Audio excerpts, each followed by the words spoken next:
Tere, mina olen kinnisvarakonsultant ja koolitaja Tõnu Toompark, eetris on järjekorras 131. osa kv.ee kinnisvara podcastist. Ja tänane külaline on Helina Kikas, kes on Luminor Panga kodulaenu valdkonna juht. Tere, Helina! Tere, Tõnu! Ja panga kodulaenu valdkonna juht on saates siis ikkagi laenudest ja pangandusest räägime, aga nagu tavaks on, ma annan sulle, Helina, paari sõnaga võimaluse, et räägi, et kes sa oled, mis sa pangas teed ja igaks juhuks võib-olla mõnele kuulajale vajab selgitamist ka see, et mis on Luminor Pank. Väga tore, et sa mind kutsusid.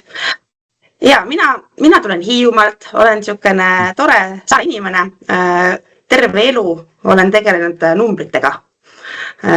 Olen matemaatikakraadiga, jätkasin auditi valdkonnas, kust ma arvan, et on päris hea kool tulnud kogu majanduse vaatest teadmiste poole pealt ja liikusin tegelikult juba 2011, see aasta saab 15 aastat panganduses.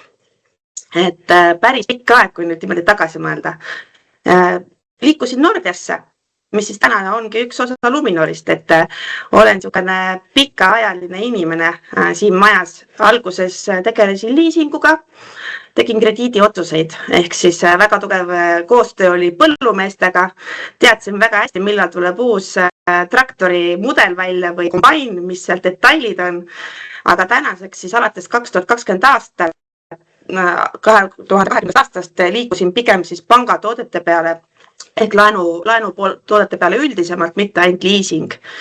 Et alguses juhtisin niisugust osakonda nagu laenukompetentsikeskus, kus meil on siis koondatud kogu kompetents, nagu nimigi ütleb, ehk siis kes keskendubki krediidiotsustele, müügi toetamisele läbi nii-öelda oma otsuste, leiame lahendusi, kuidas toetada müüki, samas hoides meie riskiisu kontrolli all.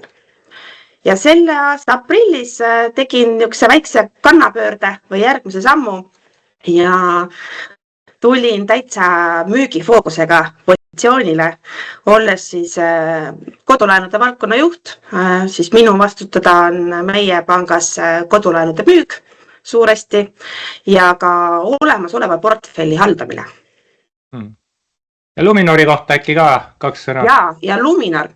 No Luminor on Baltikumi pank. Ehk siis Eesti, Läti, Leedu. Ja Luminor, ma arvan, iseloomustab väga hästi kõiki meid siin Baltikumis, et igaüks on natuke iseseisev ja omamoodi, aga samas koos oleme terviklikum ja tugevam. Ja Luminori nimi tuleb kahest osast, on Lumin, mis on siis valgus, ja Nor on siis Põhjamaad, ilmestamaks meie tausta, kust me tuleme, ja juured on ju Põhjamaade pankadest, Nordiast ja DNB-st, et sealt me tuleme ja siis selline ilus nimi on meile välja mõeldud. Väga kena, tänan selle sissejuhatuse eest ja lähme detailidesse.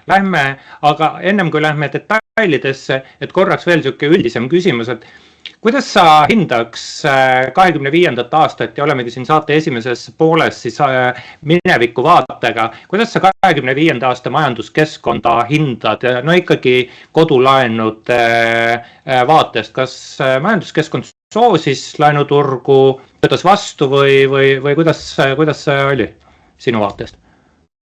No ütleme niimoodi, et majanduskeskkond väga tugev ja kindel ei olnud. Aga samas vastu töötamist ma nagu ka ei tunneta. Vaadates seda, kui aktiivselt inimesed ikkagi kodu otsisid, laenu taotlesid, siis see keskkond oli täitsa hea pankadel. Eks niisugune, ma arvan, et tasapisi ebakindlus hakkab kindluse poole sammuma tarbijana poole pealt, et see toetab kindlasti ka kinnisvara ja laenuturgu ja teisalt siis Euribori muutus, mis siis kõik on oma otseselt seoses, et suurt tugev majanduse poole pealt ei tundnud, aga ta vastu ka ei töötanud meile. Lähme siis detailidesse, et inimesed taotlesid aktiivselt laenu, et kuidas eluasemelaenude käibed ehk siis teiste sõnadega uute laenude väljastamise mahud olid need suured, olid need väiksed, vastasid need ootustele või kuidas oli laenude väljastamisega? no kui me vaatame siin Eesti Panga statistikat ka näiteks, et siis käibed ikkagi kasvasid väga hästi, aga me peame võtma arvesse, et 2024. aastast tegelikult suuremasti on meil ju üks uus lisafaktor käibe juures, mis on laenude refinantseerimine, mis on tänasel päeval kõik sinna ühte arvestatud ja ei anna nii head selget pilti, et käibed on kasvanud, see on väga hästi, aga tegelikkuses uusi tehinguid kui selliseid, kui me vaatame nüüd jällegi maaruumi statistikat, kus on meil toodud tükid välja, siis see oli ikkagi 2024. aastaga suhteliselt sarnasel tasemel. Et käibekasv oli refinantseerimise vaatest arvatavasti väga hästi mõjutatud ja hinnatõus ka, mis seda kindlasti mõjutas. Aga ütleme nüüd refinantseerimine, sa võid mind parandada, aga ma ütleks, et vist peaks olema, et kuu keskmisena anti 25. aastal siuke 220 miljonit eluasemelaene välja. Noh, kuskil seal kandis ta on.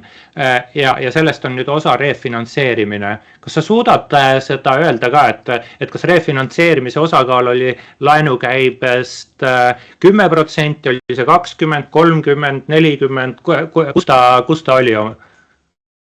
Ma arvan, et ma reaalselt ei suuda seda öelda, sest seda statistikat ei ole kuskilt võtta. Iga pank saab vaadata enda vaatest.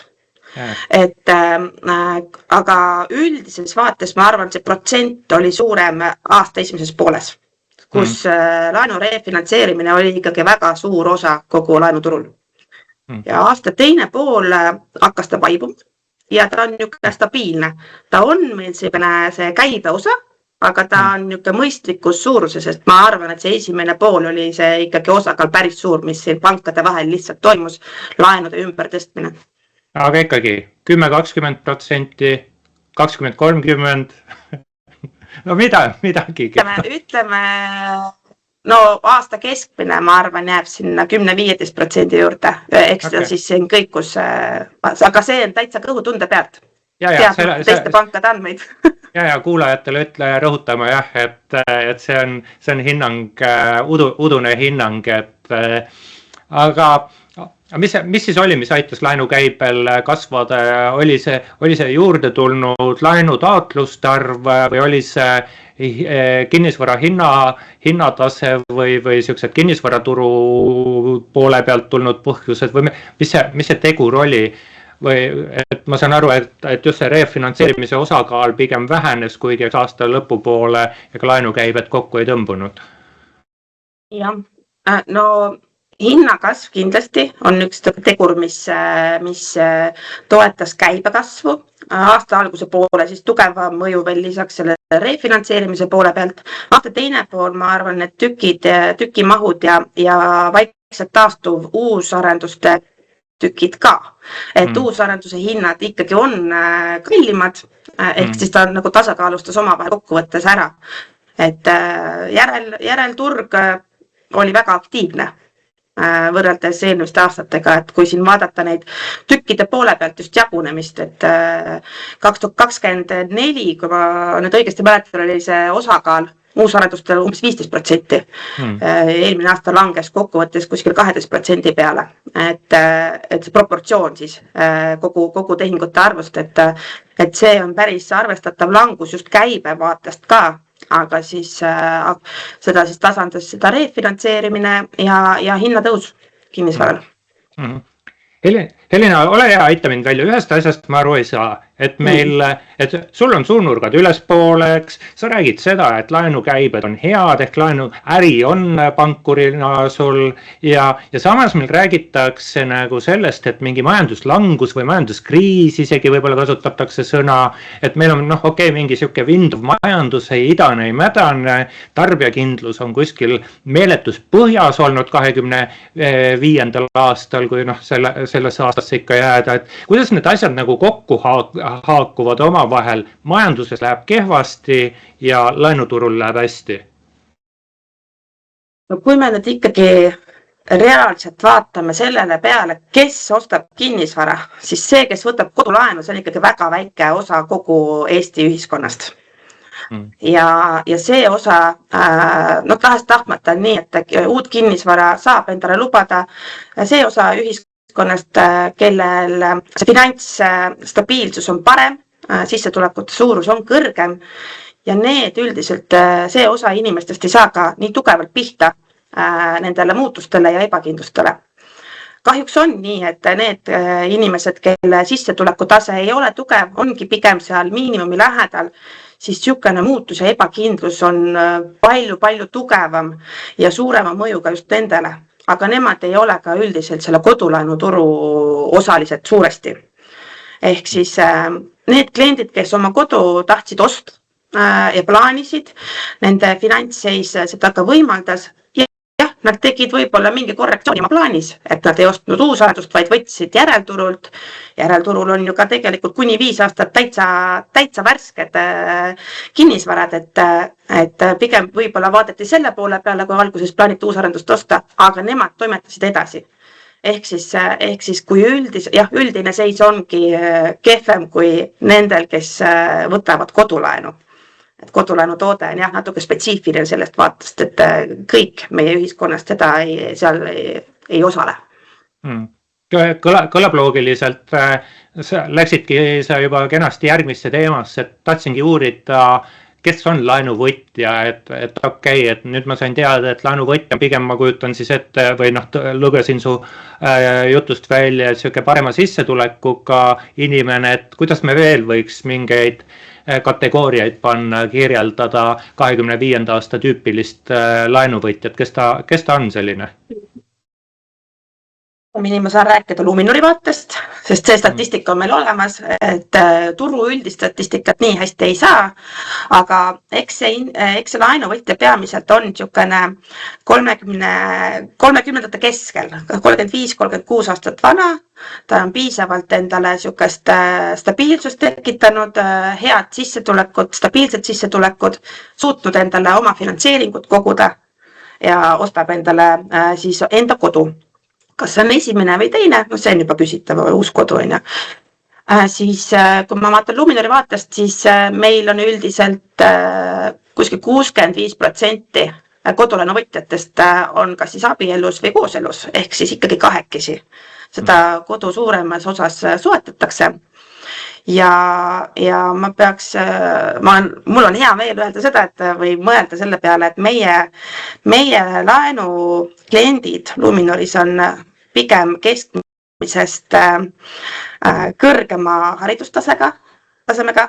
66% meie laenuvõtjatest on kõrgharidusega, kas siis magister, bakalaurus või sealt isegi edasi. Ja niisugune leibkonna sissetuleku tase on ka seal 3500 juures, et mis tegelikult on ikkagi väga hea seis juba leibkonna vaatest. Ehk siis 30-ndatest ja kooselus, abielus, koos partneriga võetakse endale seda kodu. Kui suur on laenusumma, kui pikaks ajaks võetakse, kui palju on oma finantseeringut? Keskmine laenusumma Luminorus, kuna meil on natukene kõrgem profiil kliendil kui keskmine, siis ka keskmine laenusumma, ma arvan, et on veidi kõrgem kui üldine keskmine. Ta jääb sinna 160 000 juurde. Laenuperiood on kuskil 26 aastat. Ja siis oma finantseering, no see nüüd oleneb, et kas sul on, kui ma vaatan nii-öelda LTV vaatest ehk laen versus turuväärtus, et ta jääb sinna, sellest vaatest on siis oma finantseering niisugune 25% keskmiselt. Et ja muidugi on võimalik võtta EIS-käendust juurde, mis siis vähendab sinu enda oma osalust, aga see ei mõjuta tugevalt, see 2% võrra mõjutab kogu portfelli vaadet. Kuidas pankurina paistab, kas selline käitumine on tavapärane, et keegi siis ostab uue kodu ja jätab vana alles, et seda näiteks üürinvesteeringuna kasutada või ikkagi vana pannakse müügiks tavapäraselt? Mõlemat varianti on. Ehk siis täpselt see oleneb sellest, kas see esimene kodu on juba suhteliselt maksimumvõimetega kunagi ostetud, sest siis sul seda puhvrit sinna juurde nii palju ei teki. Ja kui hakkaja sa ise oled, et kui sa tahad seda üürikinnisvarana alles jätta, siis vajab sinult tähelepanu, tegevust, üürnikega tegevust, hoolitsemist. Või kui sa oled kunagi ostnudki mitte enda maksimumvõimetele vastava kinnisvara, vaid jätubki juba sinna puhvri, siis väga palju ikkagi mõeldakse selle peale ka, et kui sul on lapsed, et tulevikus midagi lastele. Et meil on ikkagi mõlemat näha, et jäetakse alles, aga kui oma finantseeringuga välja ei tule, siis ikkagi ja ei ole plaanis üürimisega tegelema hakata, siis müüakse eelmine kodu maha. Kas väljaspool Tallinnat ka laenu saab? Saab, ikka saab. No kahjuks on nii.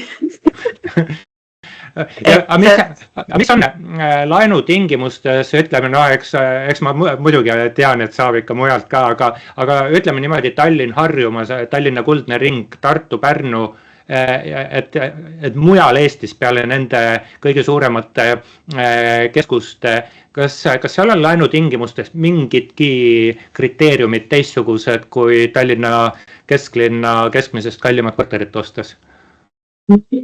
No eks see käib kaasas niisuguste riskidega, et kui sa lähed sellisesse piirkonda, kus sul ei ole kinnisvaraturg aktiivne, siis pangale on seal natukene täiendavat riski, selle kinnisvara suhtest just. Et meie risk tagatise vaatest ja kinnisvara suhtest on see, et kui hästi me suudame vajadusel seda kinnisvara realiseerida või kui hästi suudab klient ise seda siis realiseerida. Ja kui see tõenäosus on pigem natukene kehvem ja läheb pikemalt müügiga, siis seal see tagatise risk on suurem ja selle tõttu ka üldiselt oma finantseeringu soov on seal natuke suurem, kui me siis võrdleme Tallinna või Harjumaaga üldiselt. Et siis oma finantseeringu määr protsendina on suurem, aga eurodes eks võrreldes on ta tõenäoliselt Tallinna korteriga võrreldes ikkagi oluliselt väiksem. Aga intressimäär, kas kui ma nüüd Abja Paluaia tahan korterit osta, siis intressimäära erinevus Tallinnaga? Seal oleneb see, et kas seal Abja Paluajas missugune energiat märgis sul ka sellel kinnisvaral on.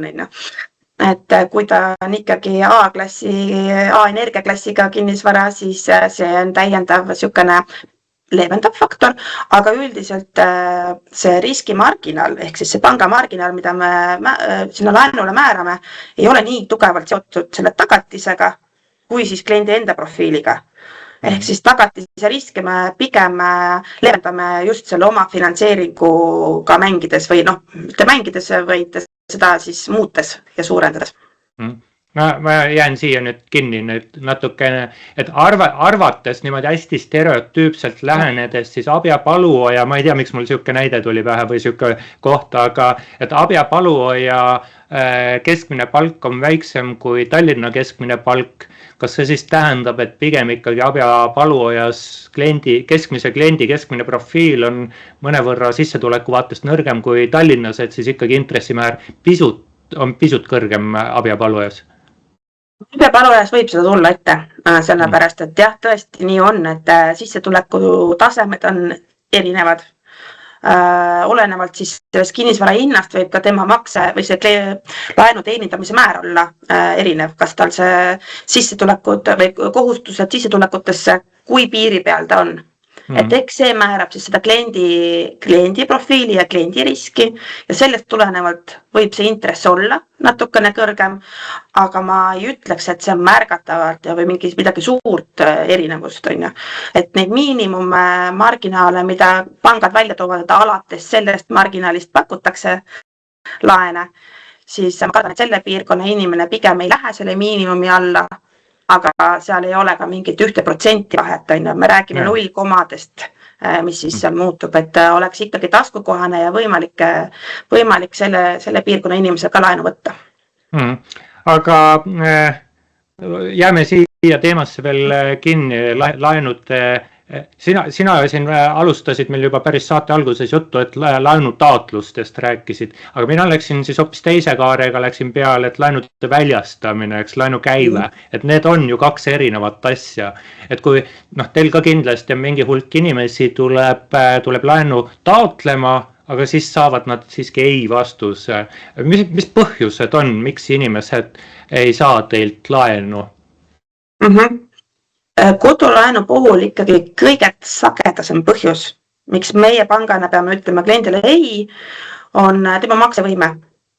Ja selle taga võib olla erinevad siis asjad, kas inimene vaatab natukene liiga kallist kinnisvara, et ilusad pildid, eks kui sa niisama surfad kuskile portaali lehel, vaatad järjest ilusamaid, suuremaid, muidugi uuem kinnisvara, palju ilusam visuaalselt ja ahvatlev, aga see hind jääb ikkagi kättesaamatuks, ehk siis tahetakse liiga suurt laenu.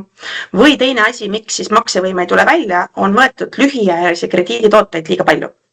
Ehk siis erinevad kas siis järelmaksud, väikelaenud, liisingud, mis tegelikult seda mõjutavad, sest kuumakse on suurem. Et see mõjutab tema maksevõimet.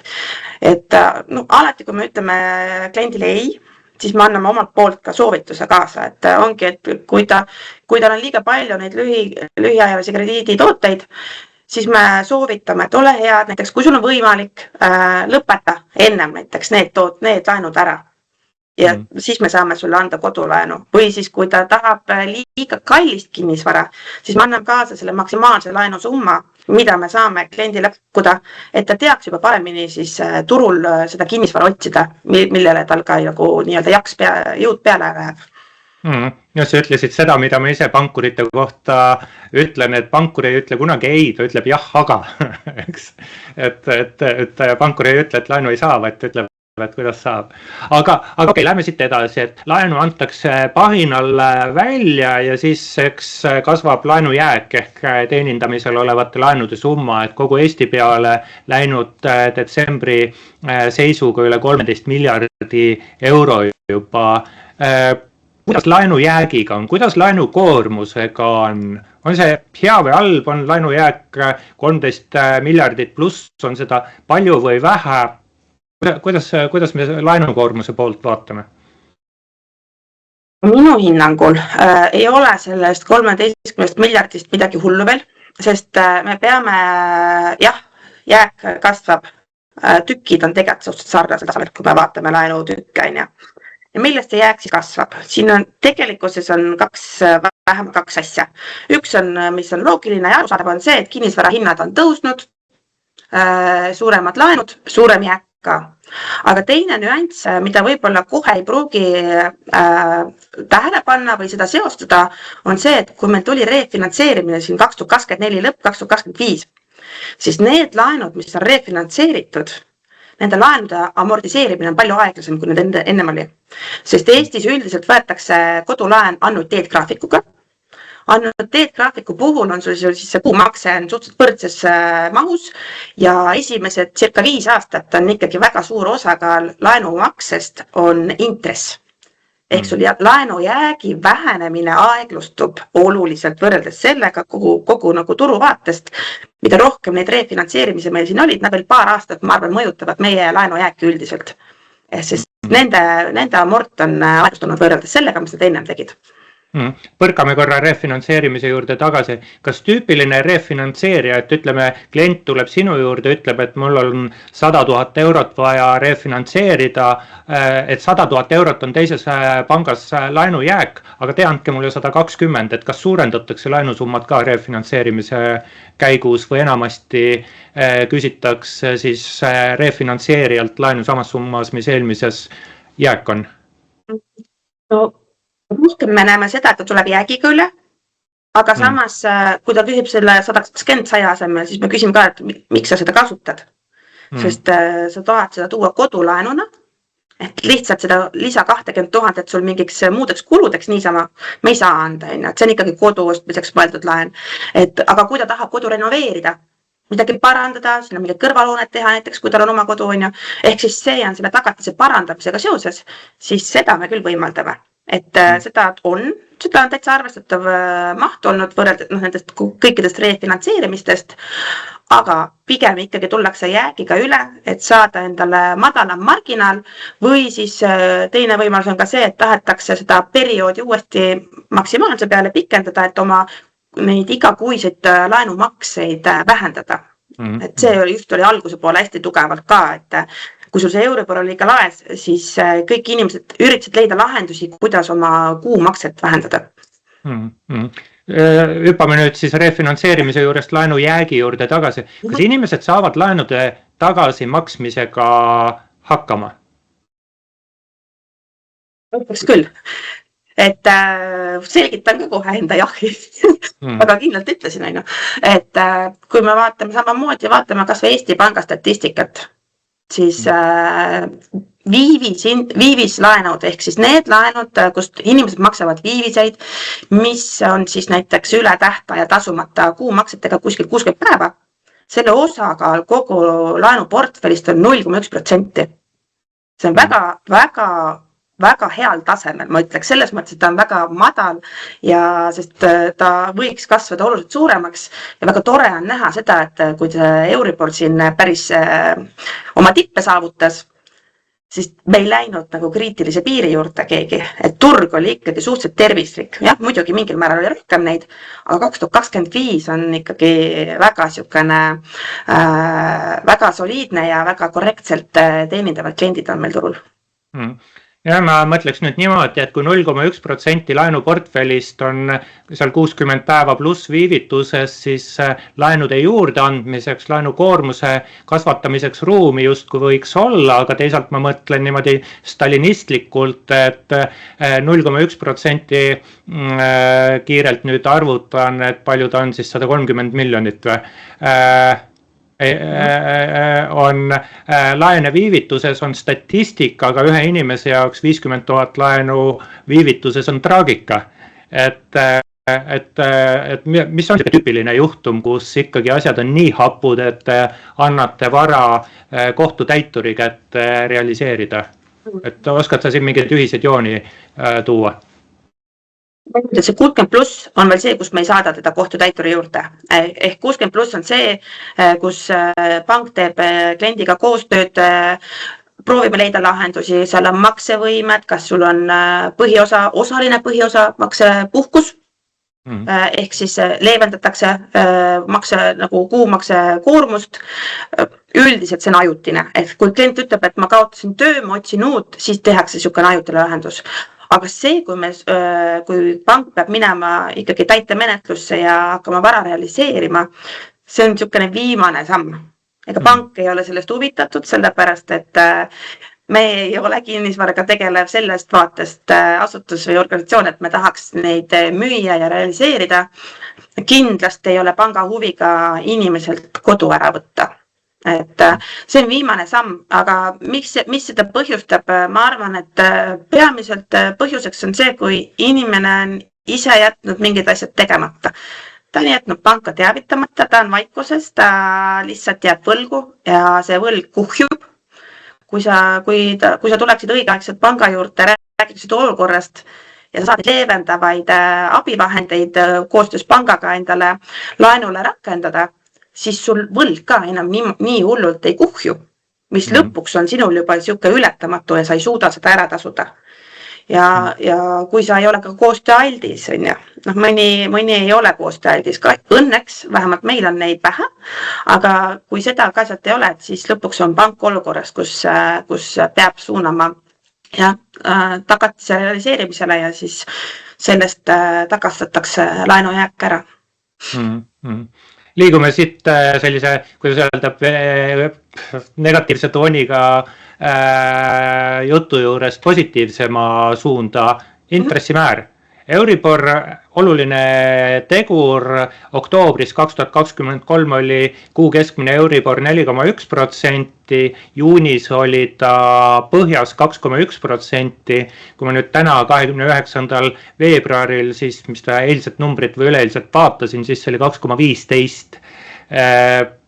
Kuidas meil siin Euribor, kuidas sa hindad seda Euribori mõju paljudele laenutaotlustele, millest me oma juttu alustasime, et oli see oluline tegur või lihtsalt üks paljude seas?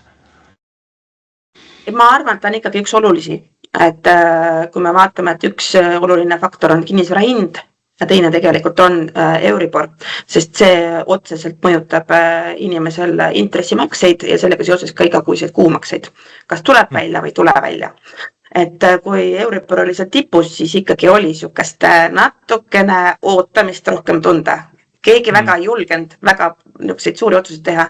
Ja kui Euribor hakkas allapoole minema, siis taotluste aktiivsus ja niisugune taaselus toimus, et juleti jälle rohkem neid tehinguid teha ja vaadata ja otsida. Et selles suhtes mõjutab tugevalt meie inimest, sest meie laenud on Euriboriga seotud, meie fiksintressi me kasutamegi fikseeritud siis kas 3-5 aastaks. Inimesed kasutavadki ainult siis, kui see Euribor oli tipus, oli selle vastu rohkem huvi. Aga ma ütleks ka seda, et tipus fiksida ei ole alati kõige kasulikum ja targem. Ja millal siis fiksida? Seda peaks ennem tõusu tegema, aga kas me teame, millal hakkab Euribor tõusma? Seda me ka ei tea. Ega tipus ei ole kunagi, ma ütleks, kunagi ei ole ka tark intressimäära fikseerida, aga teine komponent, millest 3,7% peale jõudnud intressimäär sõltub, on riskimarginaal. Aasta alguses, sa võid mind parandada, oli see Eesti Panga andmetel kuskil 1,6% peal ja detsembriks kahanes 1,4% peale. Kas siit on veel edasi langusruumi? Kuni nulline langus on ja ruumi on, aga kas seda ka päriselt realiseerub? Pigem ei. Just selle vaatega ka, et kui me vaatame seda kogu intressi, et ta praegu on siin 2,1, 2,2 on Euribor ja siis see riskimarginaal on seal 1,5 juures. Et ta kokku jääb kuskile sinna 4% juurde kogu intress, et ütleks, et see on niisugune mõistlik tase. Ja 1,5, 1,4 on see keskmine, et sellest allapoole on ja sellest ülespoole ka on, et mis seal salata, pangad peavad oma finantsnäitajaid ka vaatama, et kui Euribor oli kõrgem, me saimegi väga alla minna riskimarginaalidega, sest Euribor toetas kogu meie kasumi marginaali vaatest. Täna seda sellisel moel ei ole. Ja ma arvan, et siin ikkagi läheb pidur peale selle riskimarginaalile ka, et mina ei näe, et see allapoole läheks, pigem ma arvan, et ikkagi mõningane tõus on, mitte suur, aga ikkagi, et see nii odav laenuraha, kui meil siin eelmisel aastal ja siin lõpus oli, kui juba see Euribor oli alla läinud ja riskimarginaal ka väga all, siis ma arvan, et see aeg on ikkagi möödas. Pöörame nüüd minevikust 26. aasta poole vaate ja küsin sellises hästi üldises võtmes, et mis sa arvad, kas 26. aasta tuleb laenuturul pankuri vaatest hea aasta, et kas see aasta majanduskeskkond soosib meid paremini kui 25. aastal? Ikka tahan loota, et on ikka hea aasta ja see majanduskeskkond hakkab veidi rohkem toetama. Et kui nüüd see prognoositud palgatõus tuleb ja loodetavasti mõjutab rohkem meie ostujõudu ja niisugust päriselt taastab ebakindlust, et siis ta toetab ka kogu laenuturgu, ehk siis inimesed on julgemad tegema oma otsuseid ja osta ja muidugi, mis kindlasti alati mõjutab, on ju siis igasugune poliitiline otsus, on ju, et kui meil siin need maksud on olnud tugevalt muutustes eelmistel aastatel, siis hetkel vähemalt tundub, et mingeid täiendavaid plaane ei ole sellises osas tulemas, et ega siin kunagi ei tea, aga loodame, et ta on stabiilne ja annab natukene niisugust kindlustunnet tagasi. Et see kindlust ikka löödi päris kõikuma vahepeal, et nüüd on vaja anda natukene aega, et taastada. Kuidagi ma jäin praegu mõtlema, et üsna nagu nukker kui positiivne prognoos seisnub selles, et valitsus mingit uut jama ei korralda, aga See on olukord, kus me oleme, on ju. Jah, et eks ma ei väsi nagu ütlemas seda, et ikkagi ettevõtjad tegutsevad alati valitsuse kiuste, mitte nende soosingus kunagi. Aga ma nüüd korraks hüppan meie jutuajamise algusesse tagasi, et sa andsid 25. aasta kohta minu hinnangul, või mina sain vähemalt aru, positiivseid hinnanguid. Kas meil 26. aasta laenukäivete osas saab siis veel olla parem, et kas meil on 26. aastal laenubuum tulemas? Ei, buum ei tule, sest kui me vaatame tükiliselt ju, et ei ole nagu niisugust kasvu olnud, oli pigem suhteliselt flat võrreldes 24. aastaga ja mitte ükski asi praegu ei indikeeri, et me nüüd peaks selle suuna niimoodi tippu võtma, et siin läheb suuremaks tehingute arvuks. On ju. Ma arvan, et see käibekasv tuleb ikkagi natukene kinnisvarahindadest ja pigem siis järelturuhindadest. Sellepärast, et kus on nõudlust, sinna tuleb vaikselt ka hinnatõus. Eks me seda ka vaikselt juba näeme. Siin eelmise aasta lõpust on ju, et järelturuhinnad mitte küll drastiliselt, aga sammuvad samamoodi natukene ülespoole. No ma loodan, et uusarendused ei näe vajadust olulist tõusu teha, sest muidu nendel on endiselt niisugune vaibeperiood, et nad peavad olema kannatlikud, ootama selle järelturu hinnakasvu, et ta oleks natukene rohkem ühtlasemalt tasemel, et siis inimesed hakkaksid jälle vaatama ka sinna uusarenduse poole rohkem. Kas refinantseerimiste osakaal, ma saan aru, et 25 aasta alguses oli rohkem, 25 aasta teises pooles oli vähem. Kuidas see dünaamika siin on, et kas refinantseerimise osakaal jätkuvalt väheneb või siiski näiteks võib kuskilt, näiteks Luminor lööb intressi riskimarginaalid kõigele vaatamata all, meelitab kliendid enda juurde üle ja refinantseerimise osakaal suureneb. Et korraks, et ennem kui ma annan sulle võimaluse vastata, et refinantseerimine on selles mõttes oluline või siis teisisõnu mitte oluline, panganduse vaates tähendab see palju, aga kinnisvaraturule see uut tehingut endaga kaasa ei too. Et sinu hinnang refinantseerimisele 26 aastal? No mina näen, et refinantseerimine jääb siin teise poolaasta tasemele, et ta on meil turu osa, ta on selle nagu laenuturu osa nüüd ja ma arvan, et ta jääb selleks osaks, sellepärast, et see teadlikkus on nüüd olemas ja julgus ka seda teha, aga ta on ikkagi pigem tagasihoidlik. Need suured muutused ja liikumised toimusid siin 24-25 algus ära. Et seda, sest kuniks Euribor on ka stabiilne, siis esiteks ma arvan, et ta ei ole niimoodi kuklas inimestele, et nüüd peaks selle peale mõtlema. Ja teiseks ma arvan, et see riskimarginaali muutus ei ole ka nii suur, et nüüd kellelgi tekiks ahvatlus. Et noh, seal see pank pakub nii palju madalamat, minul on selline marginaal. Ja miks see refinantseerimine veel on pigem nagu tagasihoidlik ja stabiilselt tagasihoidlik, on ka see, et pangad ju kohanevad iga uue olukorraga. 24, kui see ralli pihta hakkas, ei olnud pangad selles mõttes valmis, et jah, kõik läksid, et okei, tule refiniga meile, aga mida ma oma kliendiga teen? Kes on ju ka refinantseerimas, et siis nagu see harjumus, et ma võtan ja vaatan oma olemasoleva laenuportfelli üle, seda veel ei olnud. Aga päris kiirelt saadi teada, et aru, et tegelikult ikkagi oma klienti peab ka ümber vaatama, et mitte laskma ära. Et siis tänasel päeval on ikkagi näha seda, et ja refinantseerimistaotlusi tuleb ka sisse, aga reaalseks tehinguks läheb vähem, sellepärast, et oma pank ikkagi tuleb kliendile nii palju erinevate muude tingimustega vastu, kas on siis ongi marginaal või mingid muud tingimused veel, et kliendil tegelikult ei ole enam motivatsiooni liikuda. Mul oma mõttes praegu tuleb siin paralleel mobiilsideteenusega, et nagu tugevad analoogiad, et üks hetk unustati oma klient ära ja pärast, ega see oma klient pole väga meelde tulnud kunagi ennem kui ei ähvardata ära minna. Okei. Oskar, kujutame ette, et mul on 100 000 laenujääk, ümmargune number. Mis marginaali langus peaks olema, et kliendil oleks mõistlik üle minna, et on see kuskil 0,3% või kus kandis peaks olema marginaali langus? Seda numbrit päris niimoodi välja ei saa öelda, sellepärast, et see oleneb kindlasti ka sellest, et kui pikalt sul see laen on juba olnud, ehk siis mis on sul alles jäänud periood, et mida tasub kindlasti vaadata, minu soovitus inimestele, ära vaata ainult marginaali numbrit, vaid lööma kogu kulu kokku.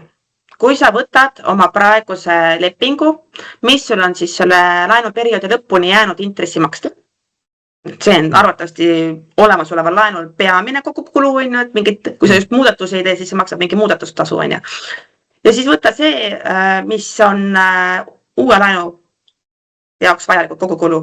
Kõik need intressid, mis sa selle perioodil maksad, lepingutasud, ma üldiselt refinantseerimisel on lepingutasud 0, aga väga oluline.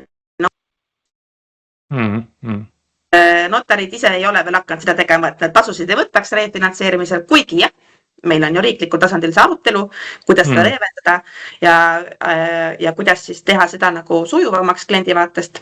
Et aga löö kõik kulud kokku, vaata, mis sa võidad näiteks intresside pealt, kui sa saad madalama marginaali ja kas see võit on suurem kui siis kõik kulud kokku, et siis on see mõistlik teha. Küll, aga alati on mõistlik siis teha, kui sul oma olevas pangas midagi ei sobi praegu, või sa tahad teha laenuga mingit niisugust tegevust, mida sinu oma pank ei suuda sulle pakkuda. Aga teine pank ütleb, et teeme ära, on ju.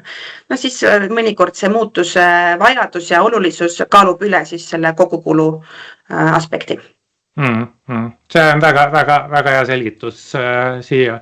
Laenuklientidest 26 aastal, kas siin võiks midagi olulist muutuda, et laenuvõtja profiilis, et kui ma panen sulle nüüd sõnu suhu, Elina, et 25 aastal võtsid laenu rikkad ja elusad, et kas 26. aastal võtavad laenu ka need, kellel ainult üks kriteerium siis 2 on täidetud?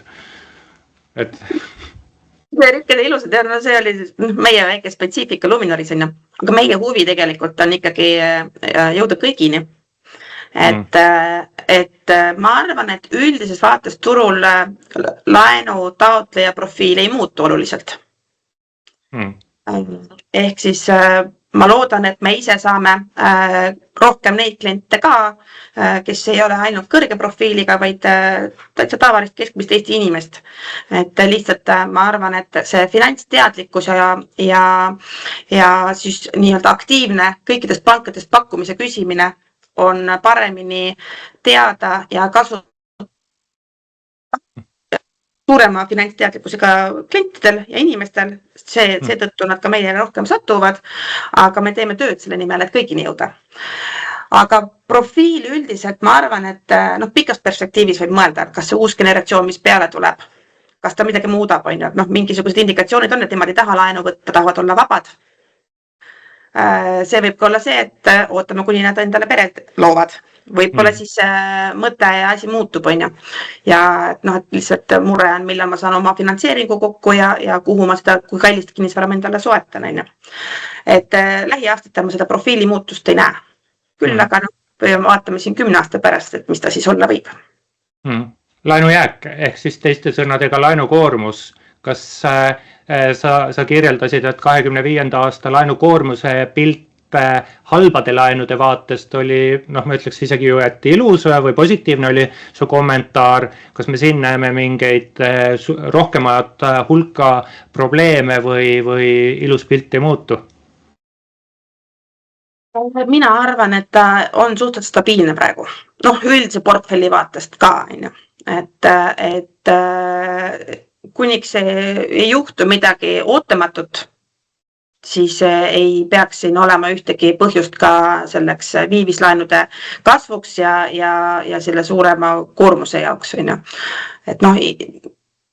Ja ma arvan, et kui me vaatame, et meil tuleb see palgatõus inimestel ja see ostujõud natukene paraneb ja kindlust tuleb tagasi, ehk siis nende sellest vaatest see laenukoormus sissetulekute suhtes ka ikkagi hoiab stabiilsemana.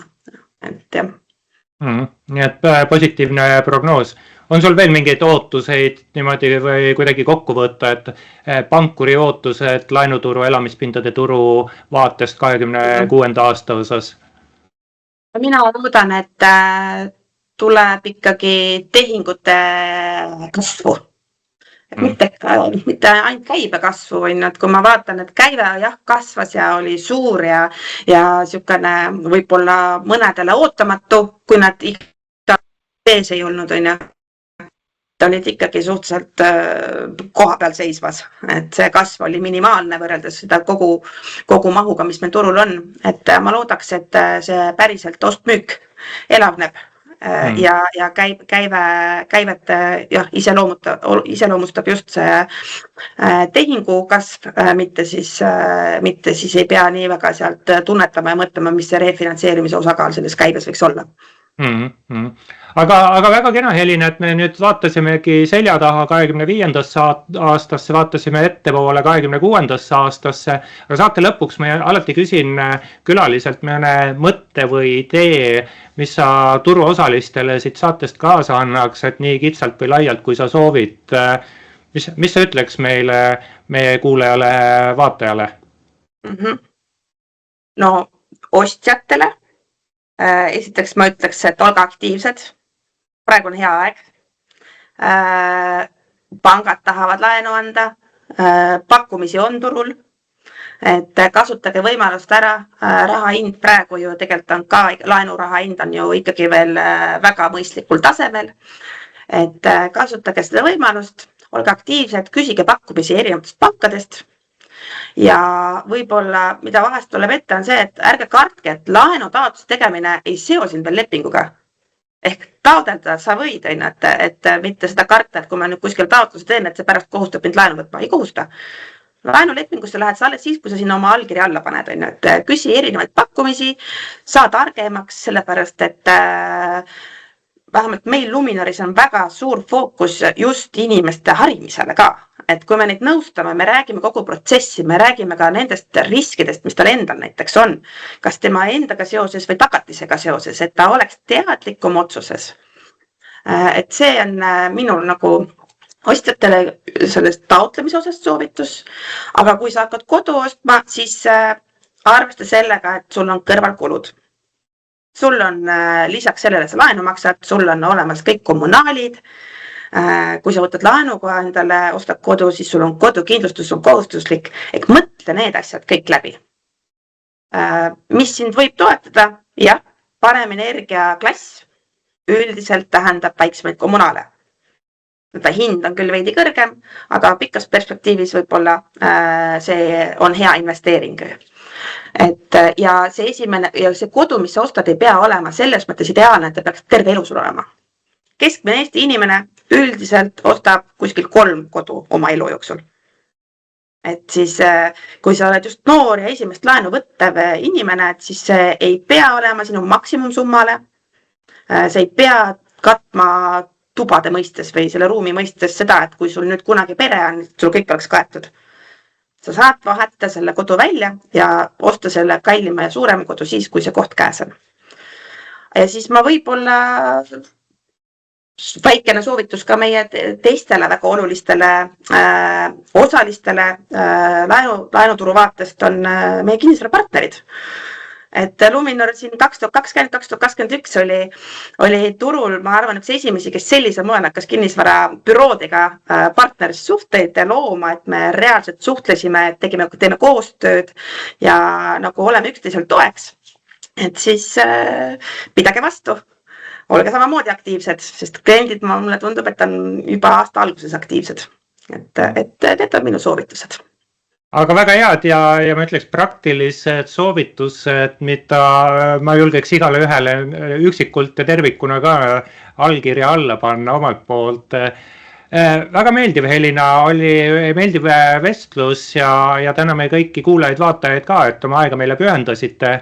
131. osa kv.ee kinnisvara podcastist oli eetris Helina Kikas, kes on Luminor panga kodulaenude valdkonna juht, aitas meil siin pangandusest, laenuturust rääkida.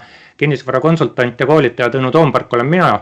Ja enne kui nüüd päris viimase punkti paneme, head kuulajad, kui teil on mõtteid või ideid, keda saatesse veel võiks kutsuda rääkima või mis teemadest rääkida, andke teada kliendi tugi, et kv.ee meiliaadressile võite mulle otse ka kirjutada, minu kontaktid on leitavad. Ja ka midagi, et soovin kena talve jätku ja kohtume järgmistes kv.ee kinnisvara podcastides. Järgmise korrani!